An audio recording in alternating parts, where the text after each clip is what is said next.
I'm Joe Catalano with an AM Quincy news update for Tuesday, August 25th.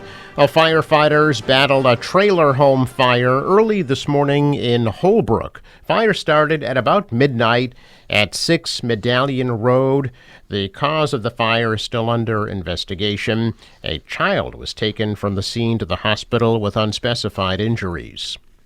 Now, Congressman Stephen Lynch is seeking re-election, emphasizing his decades of experience and legislative accomplishments, while challenger Patrick Roth advocates for generational change and a more urgent approach to key issues. Lynch outlined his priorities at a candidates forum recently, including artificial intelligence, supporting veterans and seniors, and increasing affordable housing. He also noted the positive reception he has received from voters.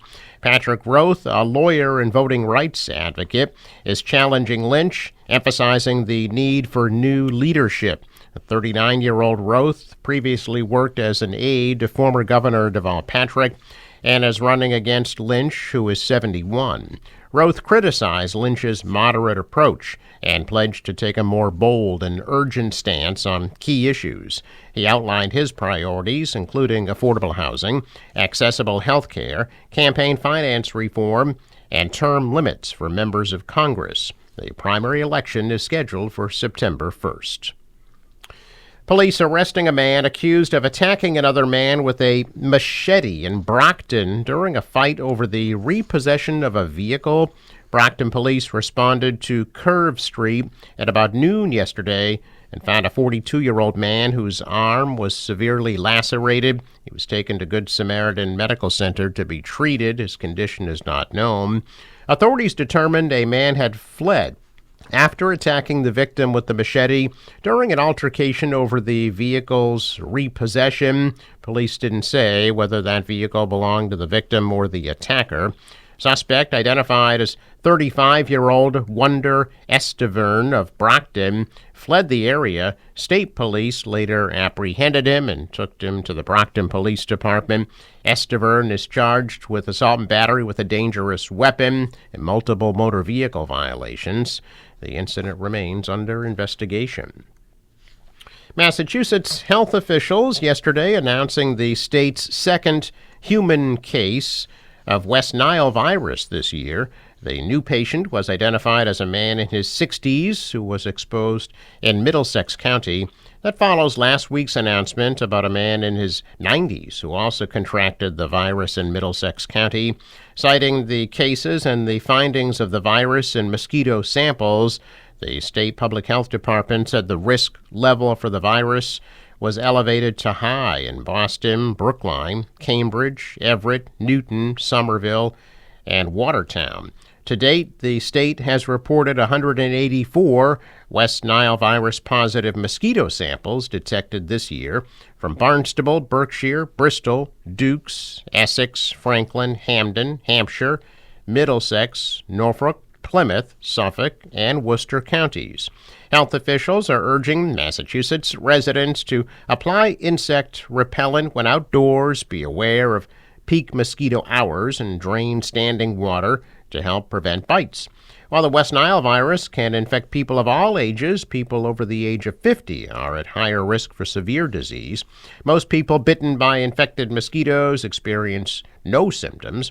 About 20% of those who become infected can experience symptoms like fever, headache, body aches, nausea, vomiting, sometimes swollen lymph glands.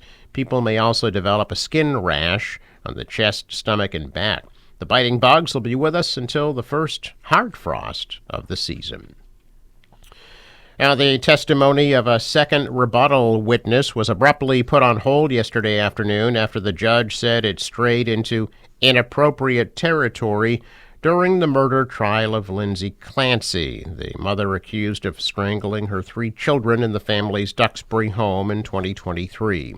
Dr. Kirk Heilbrunn, a forensic psychologist, was on the stand when the case suddenly was put on hold. He was testifying about his conclusions regarding Clancy, whom he interviewed, along with Dr. Avram Mack, who had testified earlier in the day. Mack also said he interviewed Patrick Clancy and his mother, Susan Clancy. Heilburn testified that Clancy was in pain and suffering, which was typical for people who attempt suicide. He also said that telling the children to, quote, go to God was a sign of her expectation that they would be in heaven together. But when he mentioned her Catholic belief that suicide is a mortal sin, the defense objected. It was the second time that Clancy's Catholic beliefs were mentioned in the trial. After a break, defense attorney Kevin Reddington motioned for a mistrial, alleging intentional misconduct. Judge William Sullivan heard arguments and ultimately decided to address the jury on the nature of the inappropriate comment and issue instructions, but would not declare a mistrial.